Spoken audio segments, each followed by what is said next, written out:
A hipocrisia impede o mover de Deus. O escândalo está sempre no coração de quem não deu nada. E aquilo que você mais critica, provavelmente, é aquilo que você tem tentado reprimir em você. E não tem conseguido porque você ainda não entendeu que apenas Jesus Cristo pode te transformar definitivamente de forma verdadeira. Sejam bem-vindos a mais uma live.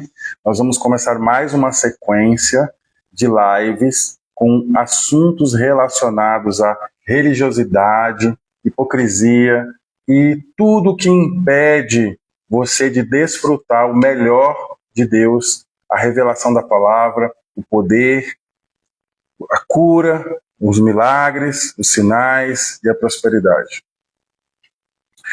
Para você que está assistindo e costuma sempre anotar, eu já marquei aqui alguns versículos que eu gostaria que você anotasse para depois você meditar, para você confessar. Nós vamos falar também de confissão da palavra, revelação da palavra, o que tem impedido as pessoas de crescer na graça, a mentalidade religiosa, a mentalidade de farisaísmo. Então anota aí. Isaías 53, do versículo 4 ao 5. Certamente ele tomou sobre si as nossas dores, e pelas suas pisaduras fomos sarados. Salmo 103, versículo 2 ao 3. Ele perdoa todas as tuas iniquidades e sara todas as tuas enfermidades. Antes de eu continuar, irmão, eu quero que você preste atenção no que está escrito. Isso são promessas que já foram cumpridas quando Jesus disse, está consumado. Foi cumprido todo o Antigo Testamento, aqui é Isaías, é Salmo, depois tem Jeremias, tudo foi cumprido quando ele disse, está consumado. Então, se está dizendo que ele perdoa as suas iniquidades, quando ele disse está consumado, ele perdoou. Se está dizendo que ele sara as tuas enfermidades, quando ele disse está consumado, ele já sarou, ele já curou. Da onde tiraram que Jesus olha para uma pessoa e diz, esse eu não vou curar? Ou, talvez eu vou colocar essa doença nessa pessoa aqui para ver se ela melhora. Agora nessa aqui eu vou... não, nessa eu não vou colocar não. De onde tiraram isso? Então quando você ora... Por isso Paulo diz que você faz súplicas, competições e ação de graça. Você apresenta e agradece pelo que você recebeu. Você já recebeu todas as coisas. A mentalidade religiosa, a mentalidade... A palavra é hipocrisia. Ela impede você de desfrutar de algo que te foi dado. É como se eu chegasse para você e dissesse, olha, toma um presente. E quantas pessoas você já ouviu dizer o seguinte, não precisa. Por 2 motivos. E tem um texto que eu escrevi ontem sobre isso. Se você tem interesse, coloca aqui depois, nos comentários que eu mando para você. Que fala da falsa humildade, da falsa piedade. Se você for ler os 4 evangelhos, quando Jesus lida com os fariseus, ele fala de falsa piedade. Paulo também fala de falsa piedade para os judaizantes. Por quê? A falsa humildade, ela é uma expressão do orgulho, mas de uma forma sutil, porque joga essa realidade para um outro extremo. A pessoa que ela é arrogante, altiva, de forma explícita, que é um extremo, ela vai agir de uma forma. E a pessoa que ela é soberba e altiva, de forma sutil, ela vai para o outro extremo, que é o que a Bíblia chama de falsa humildade. Então é aquela pessoa que ela se rebaixa, mas no fundo ela espera que você contrarie aquilo. Vou te dar um exemplo do que seria isso. Você diz assim, nossa, como você canta bem. Ela, que isso, imagina, é o Senhor. Toda a honra para o Senhor, toda a glória para o Senhor. Aquela espiritualidade imatura. Porque, de certa forma, toda vez que ela se rebaixa, no fundo, por causa da imaturidade, isso aqui não, muitas das vezes não fala sobre um mau caratismo, mas uma imaturidade espiritual. Ela vai dizer, não sou eu, é o Senhor, imagina, são seus olhos, é a impressão sua, mas porque ela sabe inconscientemente que ela vai arrancar de você o contrário. Não, você canta muito, você que não vê.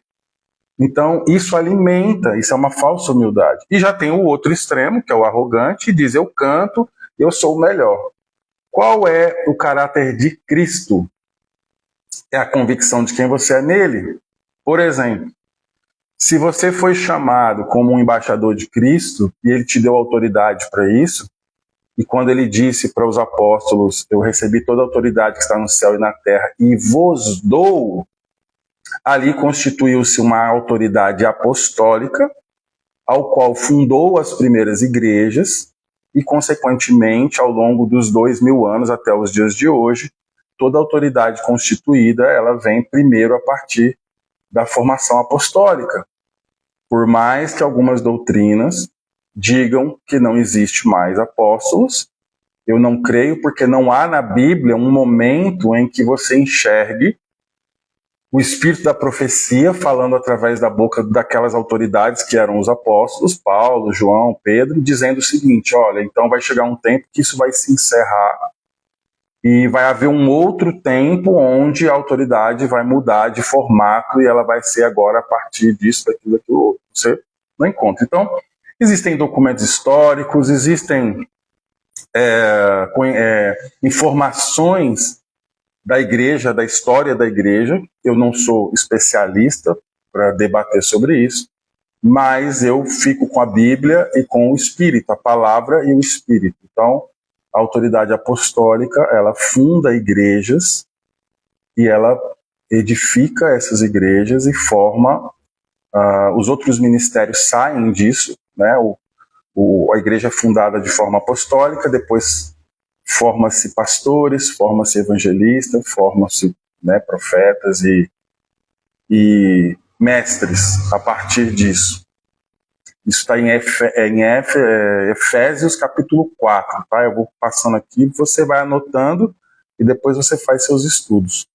Então, Jesus curou, mas ele não vai curar. Quando eu escuto alguém dizendo assim, Deus vai me curar, eu creio que Deus irá. Toda vez que você pensar algo sobre a palavra, aquilo que Jesus disse, você pensar como algo que ainda vai acontecer, na verdade é porque você ainda não teve a revelação da fé. Porque a fé crê em algo que já aconteceu. A fé não crê em algo que vai acontecer. A fé que esperava acontecer era a fé antes de Jesus. Hoje nós temos a fé que crê naquilo que já aconteceu. E grande parte da igreja brasileira, nós vamos falar sobre isso, porque tantos e tantos e tantos desigrejados, eu não gosto desse termo, mas é o que tem sido usado para as pessoas que não congregam, não fazem parte hoje de um ministério. Por que isso tem acontecido? Um dos fatores, pelo menos as pessoas que chegam até nós frustradas, um dos fatores é a hipocrisia, né?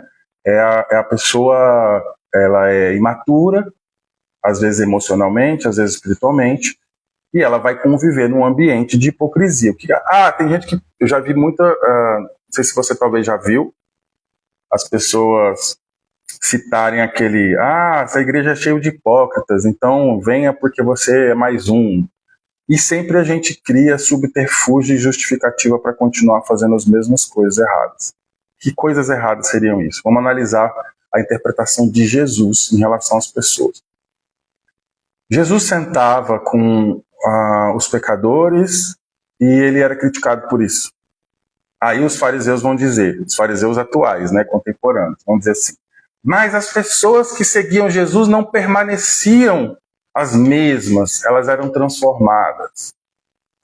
O fato dessas pessoas seguirem Jesus com aquilo que ele tinha, com a mensagem que ele anunciava, o fato dessas pessoas seguirem ele, disserem assim, eu vou atrás dele, já demonstra um reconhecimento de que eles precisavam dele, ou pelo menos daquilo que ele oferecia.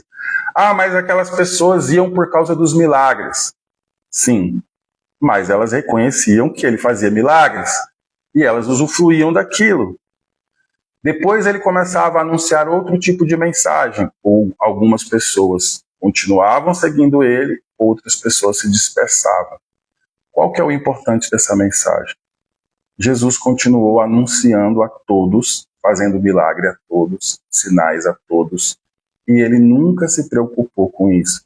Ele dizia, essas pessoas me seguem pela comida que perece, e não pelo que eu ofereço de eterno. Ele falava isso. Só que Jesus conhecia o coração das pessoas. O que acontece com a gente hoje que nos atrapalha a ajudar as pessoas? Nós queremos fazer o trabalho na vida das pessoas que pertence ao Espírito Santo. Então, as pessoas que têm esse espírito de incredulidade, de religiosidade, de hipocrisia, são pessoas que querem transformar as pessoas, porque, na verdade, elas não são contentes com quem realmente elas são. Toda vez que você tem um incômodo muito profundo em fazer com que alguém seja exatamente aquilo que você espera, esse incômodo, na verdade, reflete um incômodo com você mesmo. Por que eu não acredito? Eu vou explicar. Porque eu não, como a ciência me ajudou a ter mais convicção na Bíblia ainda. Porque a ciência mostra que o homem, ele espelha no outro aquilo que ele é. E Jesus já falava isso, porque assim como julgares, será julgado, e assim como medires, será medido. Isso reflete, assim como você vê nele, assim você é. Então toda pessoa que ela te julga, te critica e fica ali fazendo não sei o quê, porque você agora só pensa em dinheiro, porque agora... Ela está, na verdade, vendo a si mesma. E isso está na Bíblia, mas a ciência, ela mostra isso através da questão do entendimento do inconsciente e do consciente. Os nossos comportamentos refletem 95% do nosso inconsciente e 5% do nosso consciente. Então, quando você se incomoda, por exemplo, com a prosperidade na vida do outro, na verdade, você está enxergando algo que está desalinhado em você. Porque se você estiver ajustado consigo mesmo, o outro crescendo, o outro prosperando, você vai se alegrar. Você vai dar glórias a Deus. Porque quando você lê as cartas de Paulo, o que ele fala sobre ofertas, sobre prosperidade, no sentido de acrescentar na vida do outro? Ele diz o quê? Que quando você faz algo, isso é para que da boca do outro saia louvor a Deus. Então, vou dar um exemplo aqui.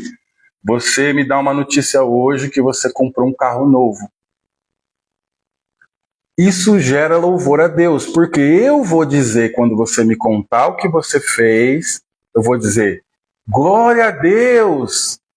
Ou seja, cada vez que alguém é curado, conta uma notícia boa, acontece algo de bom na família, olha, meu filho arrumou um emprego, olha, minha filha passou no vestibular, o que o outro irmão fala? Glória a Deus, louvado seja Deus. Então todo o benefício e o favor de Deus sobre nossas vidas, isso faz com que as nossas bocas deem glória e louvor a Deus. Deus sempre é louvado naquilo que acontece na nossa vida de bom. Mas a hipocrisia do ser humano, o que é hipocrisia, né? É a máscara do ser humano. É quando Cristo ainda não resplandeceu na face dessas pessoas. O que é? Olha só, eu tenho uma revelação sobre a face de Cristo resplandecer. O que é resplandecer Cristo na sua vida? Quando você olha para o olho do seu irmão, você vai ver um reflexo lá. Então, quando você olhar para mim, você vai se ver em mim. Tá vendo? Por isso que eu sou um espelho para você. Quando você olhar para os meus olhos e você enxergar Cristo aqui, no reflexo dos meus olhos, é porque o rosto de Cristo resplandeceu em você. Como o rosto de Cristo resplandeceu em você, e você olhou para mim e eu sou um espelho, o que você vai ver em mim? Cristo. Então esse é o meu alvo, irmão. Esse é o meu alvo. Grande parte das pessoas... Por que eu falo grande parte? Porque, infelizmente, a maioria de nós estamos ainda muito aquém daquilo que Jesus propõe para nós. E é por negligência, porque o Espírito Santo nos disponibiliza a verdade diariamente. Mas a maioria que se aproxima de mim, elas não vão embora porque elas disseram assim, porque ele não é o que ele diz. É exatamente porque eu sou tão cru como eu digo que eu sou. E o que a gente espera muitas vezes é encontrar no outro aquilo que nós colocamos como expectativa no nosso coração. E não aprender a receber do outro o que ele é. Se você está entendendo o que eu estou dizendo, coloca aí, estou entendendo. Se você não está entendendo, não, está muito complicado para mim. Então, muitas vezes as nossas expectativas sobre o outro têm mais a ver conosco do que com o outro. Todo o meu ensino, todo o meu discipulado é voltado para que você chegue nesse alvo. Eu estou mirando para lá.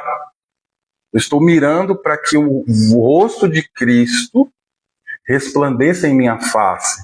Para que quando eu olhe para você, eu veja Cristo. Porque quando eu ver Cristo em você, é porque Ele está em mim. Tudo que eu vejo em você está em mim. Se eu vejo Cristo em você, Ele está em mim. Quando eu comecei a enxergar com clareza no meu coração a unidade do corpo, eu percebi que eu conseguia ver que pessoas completamente limitadas pela religiosidade, mas de forma, algumas vezes com um coração sincero, mas é porque elas aprenderam assim, elas conviveram em ambientes assim, e eu comecei a ver com clareza a convicção de que aquela pessoa é minha irmã, ou meu irmão, em Cristo, de verdade, não só um conceito, mas porque todos que creem em Cristo são do... Não, mas realmente você olhar para aquela pessoa e enxergar ela como um irmão que tem uma limitação, porque foi proposto para ele isso, ele não caminhou num caminho de esclarecimento. Eu comecei a entender que a maior arma do Satanás para manter as pessoas sem desfrutar o que Deus tem para elas é a religiosidade, é a hipocrisia, é essa ideia de ser o que a gente não é, tentar ser o que eu não sou, tentar alcançar uma santidade por quem eu tento ser e não por quem eu me tornei em Cristo. Quando você se torna algo em Cristo por revelação, não tem ninguém que consiga fazer diferente ou resistir àquilo que foi revelado em você. Quando nós somos, quando nós nascemos de novo, nosso espírito ele é vivificado. E a gente ainda insiste em querer fazer uma obra que já está pronta. Nós somos quem nós somos em Deus pelo Espírito vivificado. A nossa realidade adâmica ela foi crucificada com Cristo. Romanos 6 diz que no batismo fomos crucificados com Cristo. A minha pergunta é, o verbo em Romanos 6 é seremos crucificados ou fomos crucificados?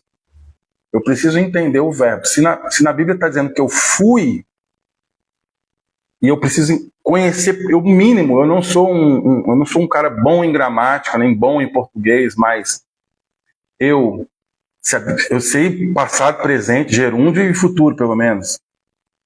Então, se eu fui, eu não estou sendo e eu não vou ser. Eu fui crucificado. Essa revelação é que começa de dentro para fora mudar quem eu sou. E quem eu me tornei não tem como voltar atrás. Ou eu me tornei, ou eu não me tornei. Não tem como eu me tornei e destornei. Então toda essa religiosidade é aquela coisa. Hoje você está salvo, amanhã você não está. Hoje você é santo, amanhã você está impuro. Hoje você é de Deus, amanhã você é do diabo. Porque você pisou na bola, porque você fez alguma coisa, porque você tomou um copo de vinho, um copo de cerveja, agora você está com o diabo entrou em você, porque agora você não é mais santo, porque agora você é impuro. Então, que obra é essa que Jesus fez na nossa vida, que todos os dias ela varia, ela não é suficiente. Ela, mas pastor, mas a pessoa foi para a igreja e agora ela se desviou. Ela se desviou porque a consciência dela, porque algo na mente dela fez com que toda aquela verdade que ela recebeu, ela desconsiderasse. Por isso que o Espírito Santo está dentro da pessoa, a todo momento tentando trazer ela para a verdade. Então qual que é o nosso papel? Ensinar. Meu papel é ensinar para você. É trazer aquilo que foi revelado em mim para você, mas principalmente através das minhas ações. Porque como eu disse aqui no começo, a maior parte das pessoas que estão saindo da igreja, elas estão saindo porque elas não estão vendo coerência. Elas estão vendo coerência. O pastor está exigindo de mim o que nem ele faz. O pastor fala para mim não se preocupar com prosperidade, mas ele só está enriquecendo. O pastor fala para mim que eu não preciso disso, mas ele está correndo atrás disso. Outros, ou então aquela igreja que é do outro extremo, que eu estou trabalhando, ganhando dinheiro, a pessoa está falando para mim que eu não tenho que me preocupar com o dinheiro, mas eu tenho minha esposa, eu tenho minha família para criar, eu tenho que trabalhar. Não, não precisa, irmão, não precisa de nada. As coisas são da terra, não precisa de nada. Então, são incoerências. As pessoas, elas, para você andar na verdade de Cristo, lá em Provérbios fala sobre bom siso, prudência, sabedoria, bom senso, coerência. A gente precisa disso também. Dentro da verdade existem essas características. Então, as pessoas incoerentes, aquilo que elas falam não condiz com a realidade daquilo que você está enxergando. Né? Você vai chegar para uma pessoa, como eu já escutei muitas vezes, as pessoas, geralmente isso vem de mulheres, tá? Porque algumas mulheres que criticam essa questão de você trabalhar e ganhar dinheiro, ou você ser pastor e receber, ou você vender alguma coisa, ou trabalhar de alguma forma para melhorar a sua condição financeira. Algumas mulheres, elas são sustentadas pelos maridos, inclusive às vezes maridos de boa condição financeira. Então o cara dá um cartão de crédito lá para ela e ela tá tranquila. Tudo dentro da casa dela tá suprido. E aí quando elas veem um homem, às vezes com 2 empregos, ou um pastor que está ali, né, trabalhando para fazer um dinheiro, ou vendendo alguma coisa, ou tal, ela diz, mas o pastor não confia em Deus, porque o pastor só pensa em dinheiro agora. Claro, porque a conveniência de um, às vezes, é um motivo da crítica ao outro. Mas quando eu sempre critico algo, é porque aquilo dentro de mim não está resolvido. Quando aquilo me incomoda, por exemplo, vou dar um exemplo aqui. Se você me perguntar assim, pastor, você acha certo um pastor ter um relógio de 200 mil reais? Eu não acho nada. Eu acho que se ele não roubou, se ele não persuadiu, manipulou, enganou, e aquilo chegou no braço dele de uma forma lícita e sem má fé, isso é um ponto que eu analiso. Pronto, para mim está tudo bem. Segundo, não é da minha conta. E terceiro, diante de Jesus, tudo que eu faço e que essa pessoa faz é prestar conta. Mas aí, se você não concorda, saia da igreja. O problema são os juízes da internet. Então, a mesma coisa, tem pessoas que convivem comigo, fazem meu discipulado, fazem meu curso, de repente elas começam a discordar e vão embora. Ótimo, não concorda? Procura um lugar aonde você vai receber daquilo que é coerente para você. Mas qual é o problema disso tudo? Eu vejo, a gente está falando aqui de falsa humildade, hipocrisia e tal. Qual que é o problema disso tudo? A maior parte das pessoas que fazem julgamentos são imaturas, porque o julgamento é de quem é imaturo. Então, essas pessoas, elas acham que é humildade. Por exemplo, tem gente que acha que a humildade ela não receber pelos dons. Vou dar um exemplo disso. A pessoa é músico e ela é, sei lá, uma pessoa que tem um dom de ensino, vai trabalhar talvez não na área do evangelho, não vai anunciar o evangelho. Deus deu uma profissão para essa pessoa. E aí ela não acha justo ela receber por isso. Isso é falsa humildade. Porque, no fundo, tudo aquilo que Deus te dá é dádiva, foi te dado para algo, para fazer algo. E você se sustenta aqui na terra, porque eu vejo muita gente falar, porque as coisas da terra vão perecer e a gente não precisa, é tudo lixo, é tudo isso. Veja só, no céu você não precisa de dinheiro, no céu você não precisa de cura, no céu você não precisa de bênção. Lá não vai precisar, isso aí está resolvido, a gente nasceu de novo, a gente já está na eternidade. Essas coisas foram dadas justamente para serem usadas na terra. Jesus falou para que a gente não corresse atrás das bênçãos, porque há uma promessa lá em Êxodo e Deuteronômio, aliás, há uma promessa de que as bênçãos correriam atrás de nós. Aí a pessoa diz, não, mas isso é para o Antigo Testamento. Mas o Novo Testamento diz que em Cristo nós também herdamos tudo que foi prometido a Abraão, a Israel, tudo que Deus profetizou e falou para eles, em Cristo nós também nos tornamos herdeiros disso. Mas eu não quero. É falsa humildade. Foi te dado. Não é merecimento. É como um pai que chega para o filho e fala, toma, vou te dar uma mesada. Mas eu não quero, pai. Não, mas não é para você querer. Não é porque você merece. Você é meu filho, acabou. Meu filho eu vou te dar e pronto. Então, muitas pessoas foram chamadas por Deus do seu trabalho mesmo, nem todos foram chamados para o púlpito. Exatamente, nem todos foram chamados para o púlpito. Então, esse discurso, o que eu quero aqui, o que Deus fez na minha vida, por exemplo, por graça de Deus, isso é graça de Deus, eu sou suprido hoje de forma sobrenatural. Se eu for falar para você como que eu sou suprido, você vai falar, não é possível. E as coisas o ano que vem tendem a piorar nessa questão de reforma tributária.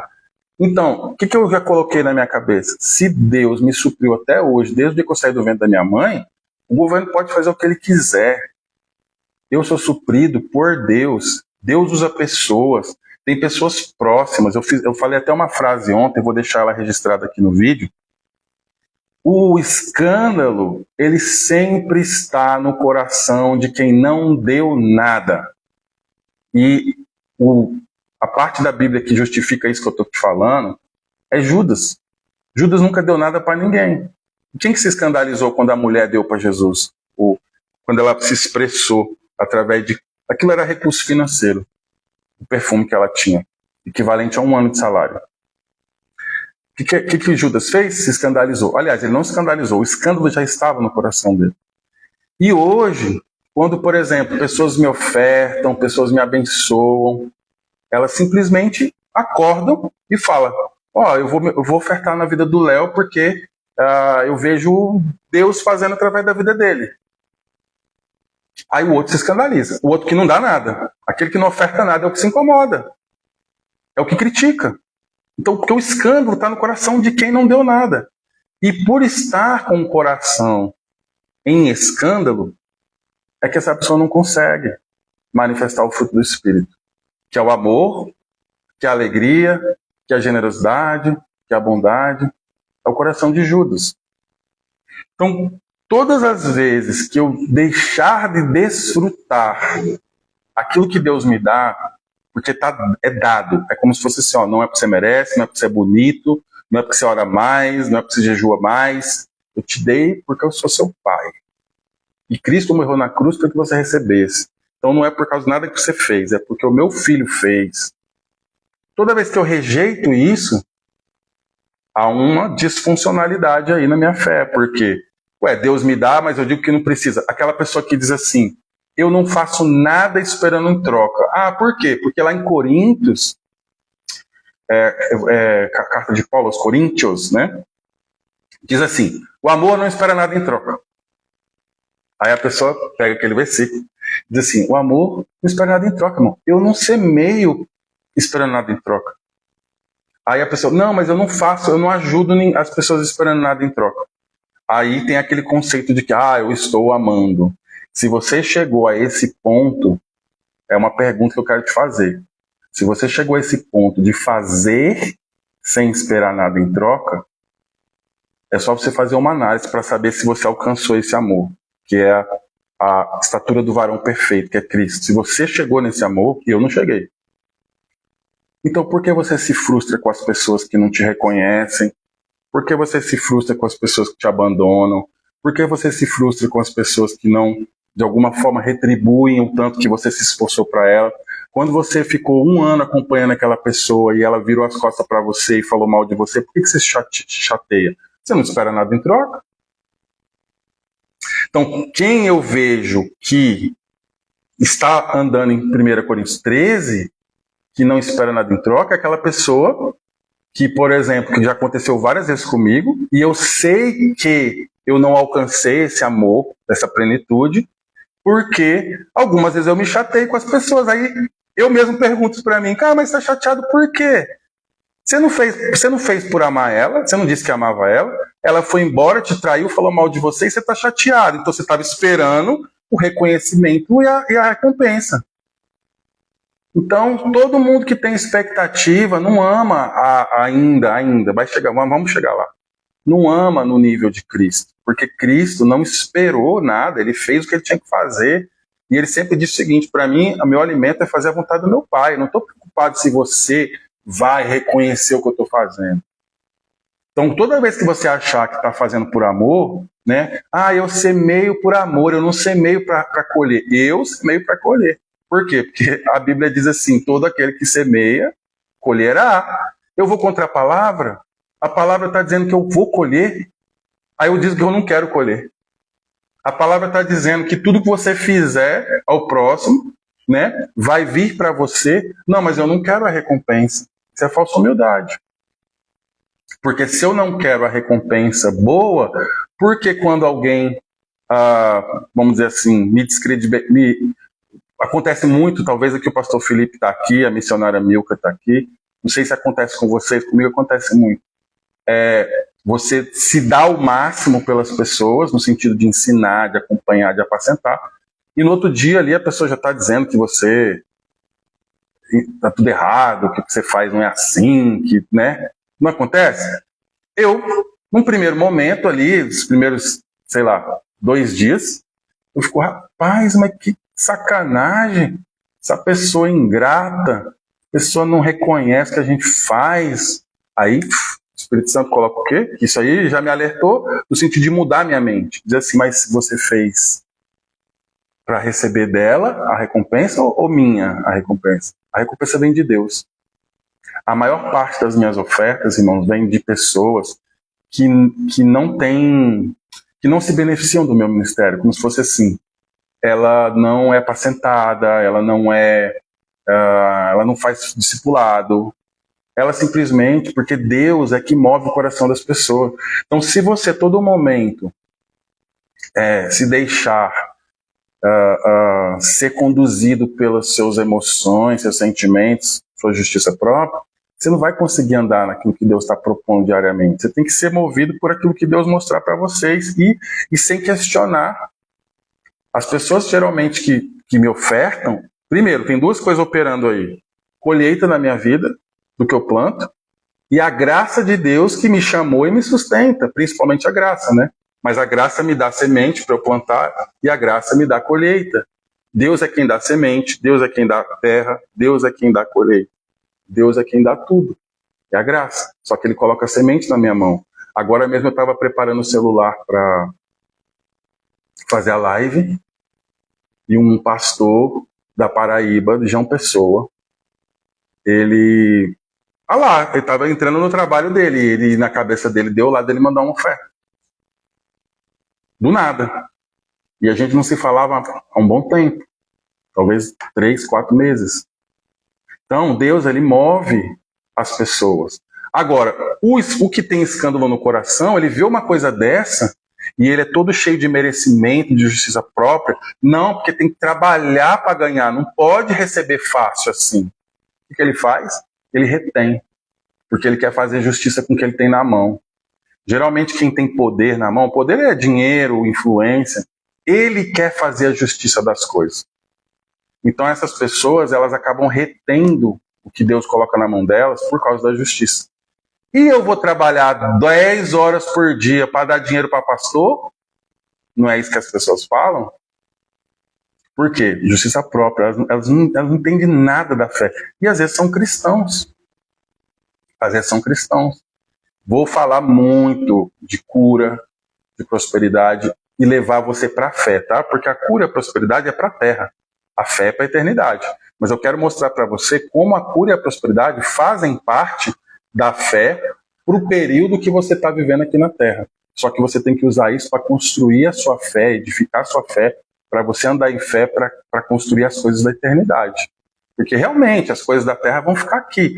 Só que elas revelam um coração em fé. Elas revelam que você verdadeiramente crê no que está escrito. Então vamos lá de novo. Isaías 53, versículo 4 e 5. Certamente ele tomou, tá? Isso é uma profecia para Cristo. Ele tomou ou ele tomará? Ele tomou. Então a cura, ela vai acontecer ou ela aconteceu? Você precisa decidir só uma coisa, não é acreditar no que eu estou falando. É você entender o que está escrito. E você sabe, todo mundo aqui que estudou pelo menos até a 5ª série, sabe que passado, presente e futuro. Então, ele tomou sobre si ou ele vai tomar sobre si? Se ele vai tomar sobre si ainda, em algum momento da minha vida, então não aconteceu. Então a minha fé está pautada em algo que vai um dia acontecer. Se eu penso que vai um dia acontecer, eu não estou crendo na obra de Cristo. Eu estou negando ela. Por isso que tem um versículo que Paulo fala que os de falsa piedade, eles negam o poder de Deus. Eles falam, ai Senhor, Tu és o Deus eterno. Mas eles negam o poder de Deus. Então a pessoa tem toda uma postura de religiosidade, de ai meu eterno. Aí quando está a Bíblia dizendo que ele foi curado, ele não crê. Então se ele não crê nessa, que Isaías 53 está profetizando a cruz. Se ele não crê que ele é curado, ele não está crendo na cruz. Ele não está crendo no que está escrito. Olha aqui, ó, pelas suas pisaduras, fomos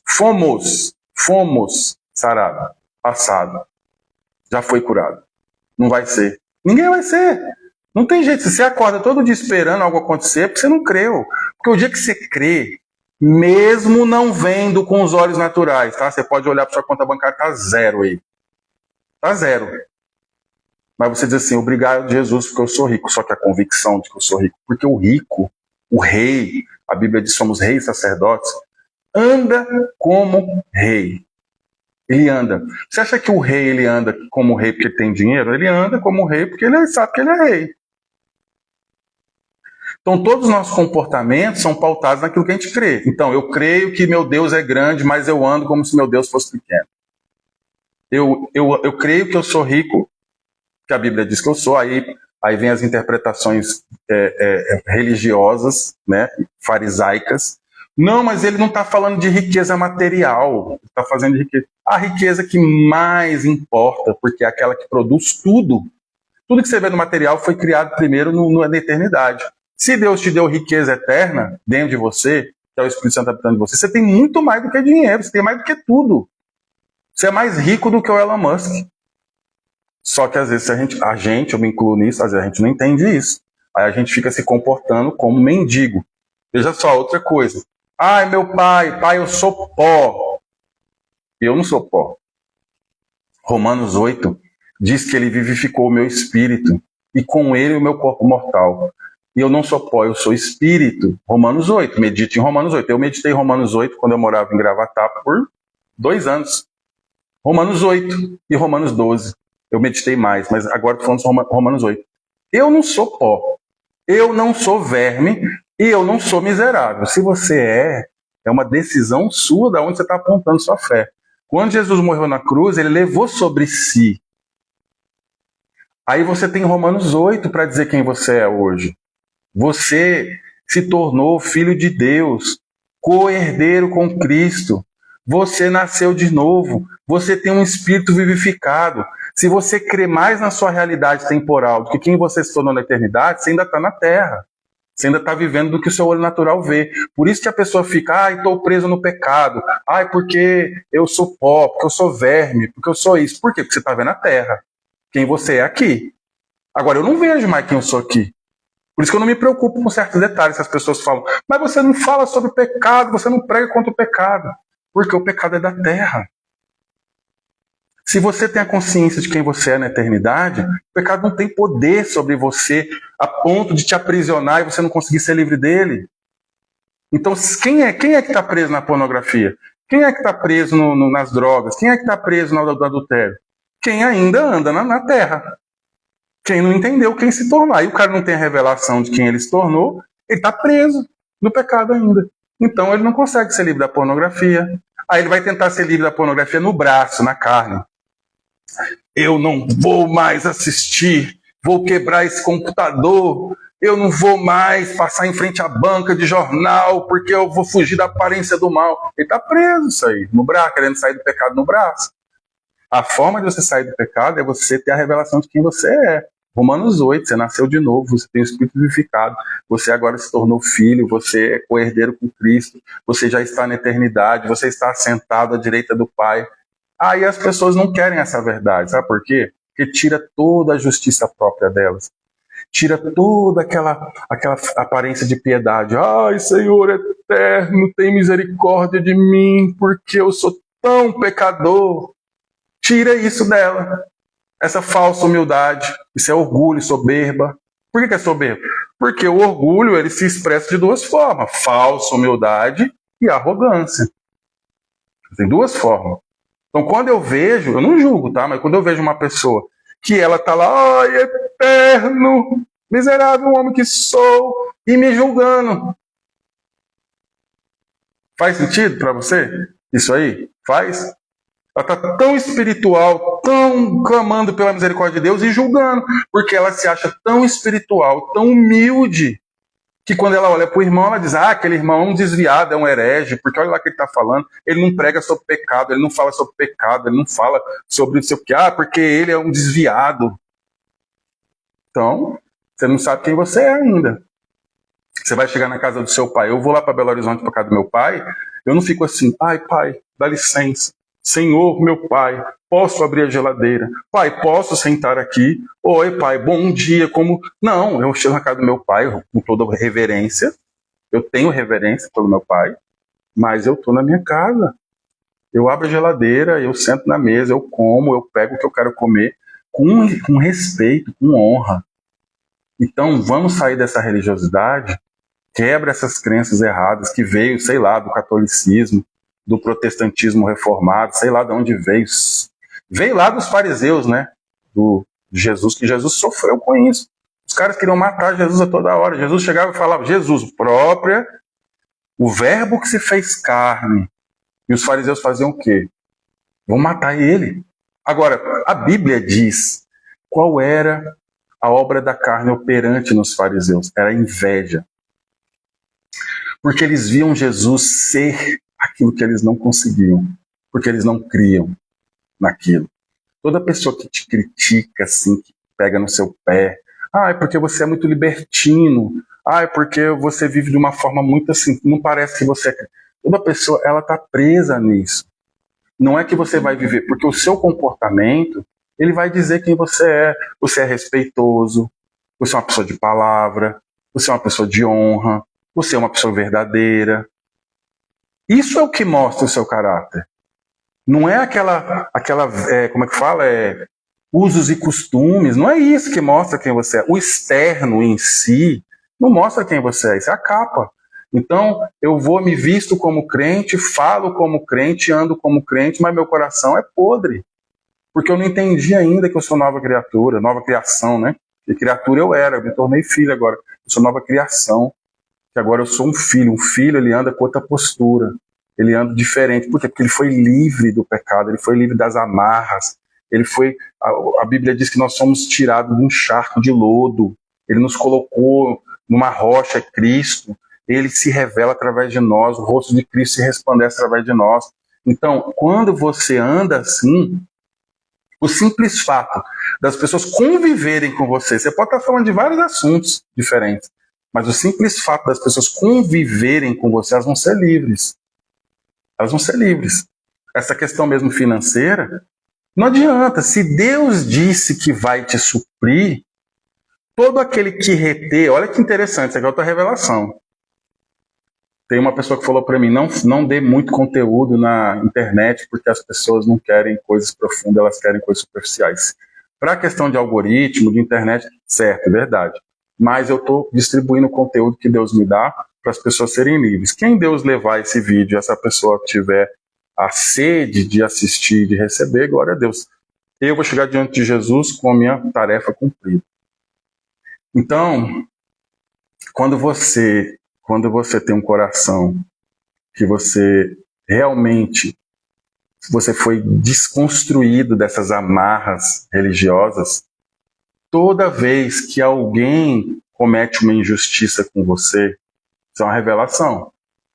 Toda vez que alguém comete uma injustiça com você e você permanece na fé, Deus automaticamente vem fazer justiça. Porque Deus é justo. Deus é justo. Se você crê nele, vou dar um exemplo aqui, tá? Deus toca o coração de uma pessoa hoje para ela mandar uma oferta para mim, ou para ela comprar um livro, ou sei lá, qualquer coisa. Deus quer me dar provisão. Aí essa pessoa vai de alguma forma ser tocada, movida. Só que o coração dela é endurecido, então ela está retendo, certo?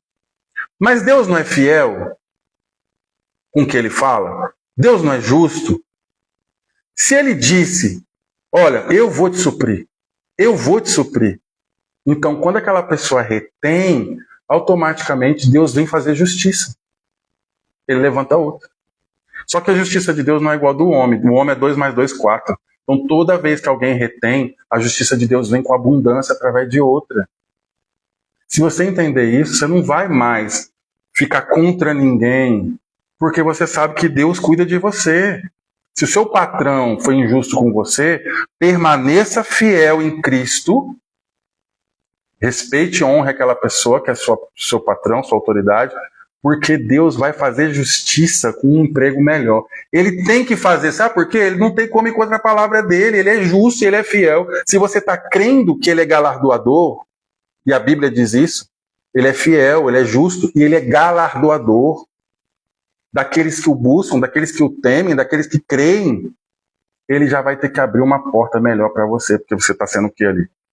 Fiel a ele, crendo que ele é galardoador, crendo que ele é justo, crendo que ele é fiel, e você está respeitando, apesar de ser injustiçado por aquela pessoa, você está respeitando ela e se mantendo em honra. Não fala mal dela, não critica, não reclama. Senhor, o Senhor é meu Deus, o Senhor é meu Pai, o Senhor é fiel, o Senhor é justo, então essa causa aí está nas suas mãos. E na hora ele começa a abrir. Por quê? Na verdade já foi aberto desde a fundação do mundo, mas porque ele tem que abrir. Por que ele tem? Não é por causa de você. Eu tenho que fazer. Porque não, porque ele não vai contra a palavra dele. Se ele é fiel, ele é justo. E ele disse que aquele que crê nele, Davi disse, vivi a vida não sei quanto lá e nunca vi um justo mendigar o pão. Nunca vi um justo mendigar o pão. Por que eu sei que eu sou justo? Porque eu fui justificado. Eu não sou justo porque eu sou pelas minhas obras. Eu sou justo por aquele que me justificou, que é Cristo. Então toda vez que você confia nisso, a sua mente, seu comportamento muda. Mas você mudar seu comportamento porque você teme a opinião dos outros, você é um religioso. Porque você teme o que as pessoas vão dizer. O que elas vão dizer se elas me verem bebendo? O que elas vão me dizer se elas verem fumando? O que elas vão me dizer se elas vão... Aí tudo bem, norma social a gente deve cumprir. Só que você não foi transformado. Você ainda é uma pessoa aprisionada naquilo, mas você não faz na frente dos outros. Você não é curada, você não é livre. Você só não está fazendo na frente das pessoas. Primeira oportunidade que você tiver de fazer escondido, você vai fazer. Por quê? Porque você não mudou. Sua natureza não foi transformada ainda. Aliás, ela foi, porque você nasceu de novo, mas você não tem consciência disso. Então, não é melhor a gente se jogar limpo na luz? Quem nós somos, para onde queremos ir? Nós esperamos que o Espírito nos transforme. Então, não é melhor jogar na luz? Se você está preso na pornografia, em vez de você ficar tentando ser livre da pornografia, por que você não vai orar em línguas e meditar na palavra? Pega os textos lá que eu falei aqui, Romanos 8, lê Romanos 8 20 vezes por dia orando em línguas. Por que eu sei que você vai ser livre da pornografia? Porque quando for revelado quem você é, você fala, cara, não condiz comigo. Não condiz comigo fazer isso. Você vai chegar a essa conclusão, sua mente vai dizer assim, ó, você fala, não faz sentido eu ficar assistindo isso aqui, não tem nada a ver comigo isso. Mas se você ficar tentando parar, o pastor falou que se eu não parar de assistir pornografia, eu não vou poder ir na igreja. Aí você vai ter que parar de ir na igreja, você não vai conseguir parar porque o pastor falou. Não vai conseguir. Aí você vai fazer escondido. Essa semana passada, não sei se foi esse mês, alguém que me falou, eu nem vi, que teve um pastor de uma igreja aí que ele ficou 15 anos em prostituição, adultério e prostituição. 15 anos. Aí o pessoal crucifica o cara, né? Com certeza, não tem jeito. Se você trair uma vez, você é crucificado, imagina 15 anos. E a esposa, imagina, casado, 15 anos, ele ia nos lugares do prostíbulo, sei lá como é que era a história. Mas o ponto é o seguinte, por que ele ficou 15 anos preso nisso? Porque ele não sabe quem ele é. Só isso, não é porque, o pastor traiu, porque não, ele não entendeu, não teve a revelação. Não teve a revelação. E quando você tem a revelação, você não é fiel porque, eu sou fiel porque eu sou pastor. Não, eu sou fiel porque eu sou crente. Não, você é fiel porque você é nova criação. Sua cabeça mudou, sua mente mudou, como você enxerga as coisas mudou, e você é outra pessoa. Você não é aquela pessoa antiga. Então, a palavra, Deus não deu Bíblia pra gente fazer sermão. Deus, eu não faço sermão. Um monte de gente fala, eu falo um monte mesmo.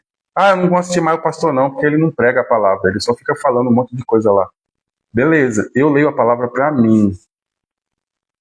E aquilo que a palavra me faz em mim, eu transfiro isso como unção, eu transfiro isso como vida de Deus para as pessoas. Por isso que elas são livres. Agora, quantas pessoas que pregam sermão há 20 anos e ninguém é livre?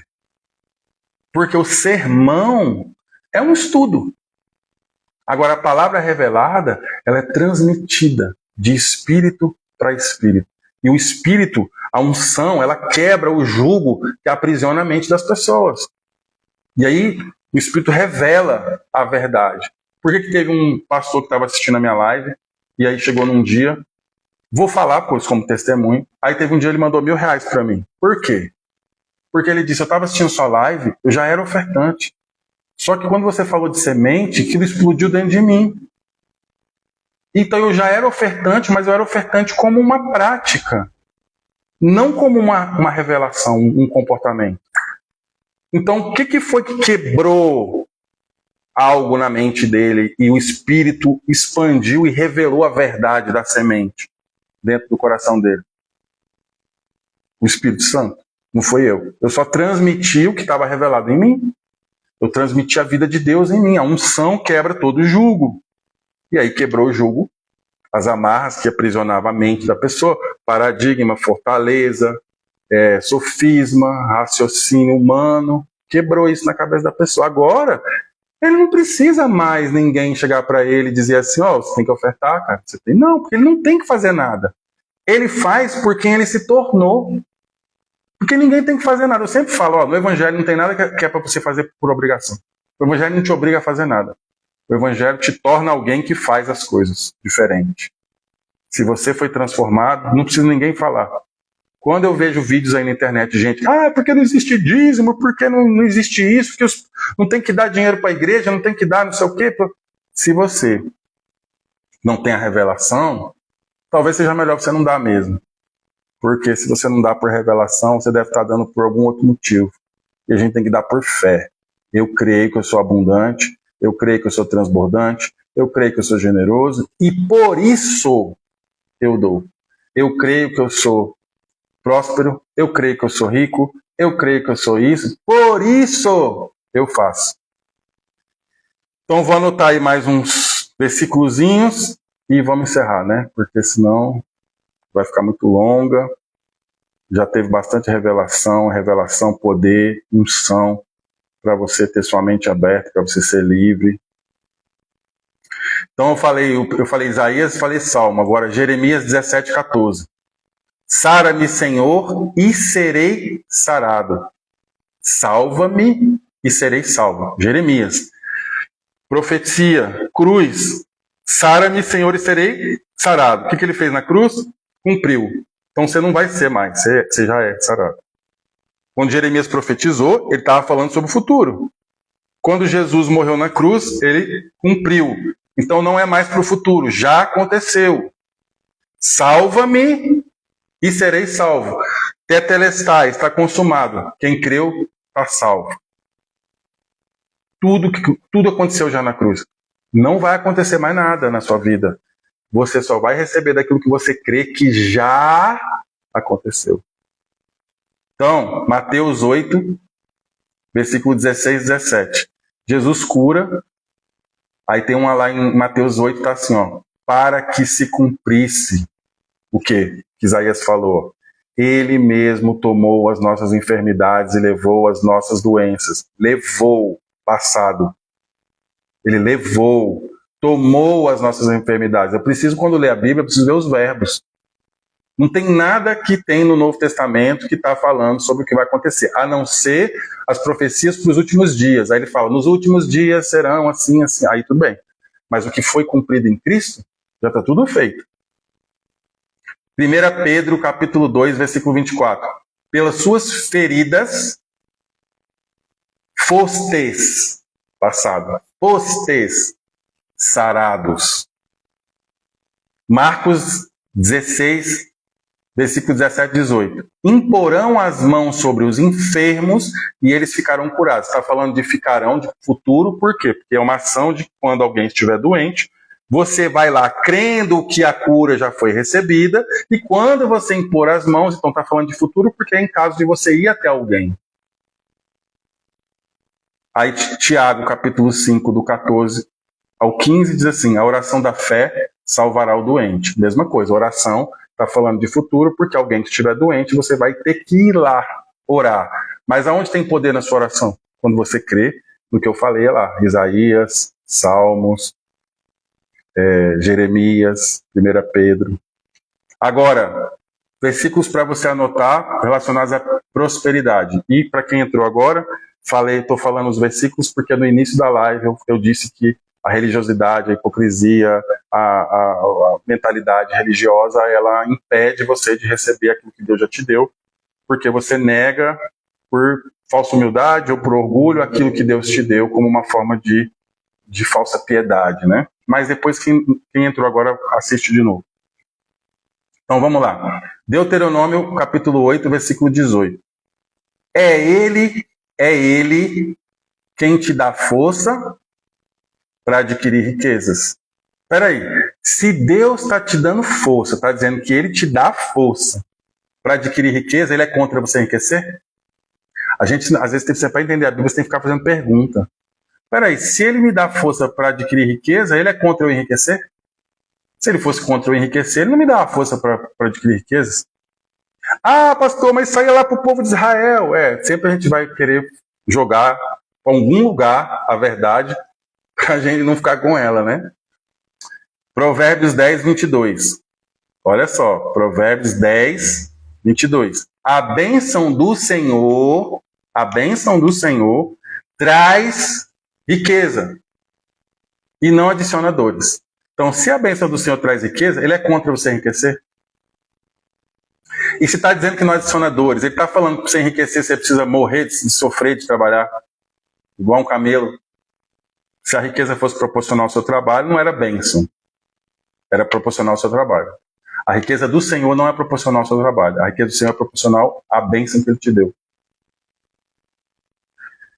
Salmo 1, versículo 2 e 3. Tudo que você fizer prosperará. Aí a pessoa vem e diz, não, porque Deus não está preocupado com essas coisas. Religiosidade. Tudo que você fizer prosperará. Recebe essa palavra para hoje, para a sua vida. Tudo que você fizer prosperará. Fala, Senhor, obrigado por tudo que eu faço prospera. Agora, eu estou falando aqui, tá vendo que está tudo no futuro, né? Que é o Antigo Testamento. O Antigo aponta para o Novo. Em Cristo, isso se cumpriu. Então, você não prosperará. Você já prosperou. Tudo que eu faço já prosperou. Tudo que eu faço já prosperou. Toda a riqueza já foi me dada quando Jesus disse assim, ó, nós conhecemos a graça do Senhor Jesus Cristo, que sendo rico, por amor de nós, se fez pobre, para que através da sua pobreza nós fôssemos enriquecidos. Então já cumpriu também, já foi. Olha aqui, ó, Salmo 35, versículo 27. O Senhor tem prazer na prosperidade do seu servo. Ele tem prazer. Você imagina, Deus olha a prosperidade do servo dele. Servo, agora a gente é filho, né? A gente não é mais servo, a gente é filho. Então, Deus tem prazer, o Senhor tem prazer na prosperidade do seu filho. Ele olha e fala, rapaz, olha meu filho prosperando. Ou seja, por que ele se alegra? Porque ele vê o fruto da cruz sendo manifesto em você. Ele vê o fruto daquilo que Jesus fez expressando, sendo expresso através de sua vida. Malaquias 3:10. Fazei prova de mim, se não derramarei bênção sem medida. Agora veja. Mas isso aí está falando dos sacerdotes lá do templo e do Antigo Testamento, que não tinha nada a ver com a gente. Tudo bem. Só que está falando aqui, eu quero mostrar o caráter de Deus. Ele fala, faz prova de mim, seja para quem ele estiver falando. Faz prova de mim para ver se eu não derramo bênção sobre sua vida. Mas o que ele estava cobrando ali daqueles sacerdotes para que eles fizessem e assim recebessem a bênção? Que eles fossem fiéis à verdade. Se você é fiel à verdade, porque às vezes tem gente que fala assim, mas aí eu tenho que obedecer. Veja só, Jesus foi obediente por nós. Jesus foi obediente por nós. Ninguém aqui que está assistindo, ou pelo menos nenhum cristão na Terra, consegue cumprir tudo. Você consegue obedecer a Bíblia 100%? Olha, não tem uma coisa lá que eu não obedeço. Consegue? Não. Então veja só, essa é outra revelação, a terceira e tá bom. Tudo que você recebe por obediência, na verdade, é pela fé. Por quê? Se você recebe por obediência e você não consegue obedecer tudo, não tem jeito de receber. Então como é que eu recebo? Crendo em quem obedeceu. Jesus obedeceu tudo, eu creio nele e eu recebo. Então a minha fé me dá as bênçãos da obediência de Cristo. Porque se você disser que é pela sua obediência, eu vou perguntar para você, mas você consegue obedecer tudo? Não, então se obedeceu tudo, então não tem como receber. Você está vendo que não é por merecimento do que você faz, é pelo que ele fez. Pastor, mas então eu vou fazer tudo errado e vai dar certo? Se você crer, sim. Só que então como é que é isso? Lá diante de Jesus, cada um vai se apresentar e fazer o julgamento das suas obras. Então cuida do seu. Não queira fazer juízo de certo e errado na vida dos outros. Cuida da sua fé. Creia e desfrute daquilo que Deus tem para você. O certo e errado vai ser acertado na vida de cada um lá no fim. Inclusive, muita gente que a gente acha que está errado, talvez a gente chegue naquele dia muito mais errado do que aquele que a gente julgou. Então, 2 Coríntios capítulo 9, versículo 8. Deus é poderoso para fazer abundar toda a graça, tendo sempre em tudo, saúde, finanças, família, dananá. Não, é só espiritual, pastor. Não, é tudo. Por que é tudo? Porque tudo é tudo. Se fosse só espiritual, ele dizia, olha, é só espiritual. A Bíblia é muito clara. É as pessoas que querem colocar palavras onde não tem para justificar as crenças erradas delas. Então vamos de novo? 2 Coríntios 9, 8. Deus é poderoso para fazer abundar toda graça, tendo sempre em tudo, toda suficiência. Em tudo, toda suficiência. Filipenses 4,19. Meu Deus suprirá todas as vossas necessidades segundo suas riquezas. Agora aqui é uma condição, ele suprirá se creres. Se crer. Você crê? Você crê que Deus já te supriu todas as suas necessidades? Você crê que Deus já resolveu todas as confusões aí que você tem? Já. Então ande nessa verdade. O seu comportamento deve demonstrar aquilo que você crê. Se você diz que crê numa coisa e vive como se não cresce, porque o que acontece muito com a gente que é pastor é as pessoas falam, não, pastor, eu creio, mas ela faz o contrário de quem crê. Ela diz que crê e faz o contrário. A fé revela aquilo que eu creio, não é? Então, mas eu digo uma coisa e faço outra, então eu não estou crendo. É a mesma coisa, não vou deixar de chamar você que não é batizado nas águas. Como é que você diz que crê em Jesus não batiza? Ah, não, pastor, mas não é o tempo ainda. Mas a Bíblia diz, aquele que crer e for batizado será salvo. Aí você creu. Por que você tem que batizar? Porque o batismo salva? Não, o batismo não salva. Só que o batismo é a ação da fé. Toda fé tem uma ação, senão ela não é fé. Toda fé gera um comportamento. Então você creu? Crê. Então vamos batizar? Não, então você não creu. João 10:10. Eu vim para que tenham vida. Vida. Que vale mais do que tudo, né? A vida de Deus em você vale quanto? Mesmo se você quisesse vender, não tem preço. Ah, Judas vendeu por 30 moedas. Ele vendeu a si mesmo, né? As pessoas dizem, ele vendeu Jesus. Ele vendeu. Jesus já estava dentro do propósito. Judas não entendeu nada e fez uma bagunça lá, estava profetizado. Tá? Depois a gente fala sobre isso. Então, João 10:10. Eu vim para que tenham vida. E vida... Ó a palavra que sempre... Ó, no caráter de Deus sempre tem essa palavra. A abundância. Sempre. A pessoa que tem a mente escassa, ela enxerga um Deus mesquinho. Como se fosse assim, olha pessoal, eu vou colocar vocês aí na terra e eu me alegro em ver o quanto que vocês se viram com nada para viver. Como se fosse assim, como se Deus se alegrasse com a falta. Não. O que Deus se alegra é o contentamento. Então, às vezes, a pessoa não tem nada e ela é contente. Isso é prosperidade. Porque muitas pessoas têm muitas coisas, mas se sente como não tivesse nada. Por quê? Não tem contentamento, ela está em falta. Eu tenho 10 milhões de reais na minha conta, mas eu estou me sentindo em falta, então eu não sou próspero. Mas aquele senhor que ganha um salário mínimo e ele está todo dia, glória a Deus, Senhor, olha que sol maravilhoso. Aquele contentamento é prosperidade. Por quê? Porque ele não tem falta de nada. Então, prosperidade, em primeiro lugar, não fala de riquezas. Riqueza é uma coisa. Prosperidade é não sentir falta de nada. Tem gente que ganha 2 mil reais, é mais próspero do que quem ganha 1 milhão de reais por mês. Então, riqueza é outra coisa. Bom, então, vou deixar o resto aqui para a próxima, porque já ficou longo aqui. Tem alguns compromissos agora. Deus abençoe vocês. Vou fazer uma oração aqui. Quem ficou até agora vai pegar essa oração e vai fazer um dia poderoso hoje. Pai, nós te damos graça por essa palavra que foi plantada no coração dos teus filhos. Todos os filhos de coração quebrantado, terra fértil, para que a sua semente prospere, que eles hoje possam ver sinais e maravilhas de acordo com aquilo que eles creram, para que se confirme a tua palavra como verdadeira. Seja bem-vinda, corretora Alexandra. Bom dia para adivinhar a chamada. Não entendi. Aqui é uma live. Então Deus abençoe vocês, que o dia de vocês hoje seja próspero, que vocês sejam enriquecidos em toda a graça que Jesus Cristo propõe a vocês. Um grande abraço e até a próxima live, terça-feira que vem.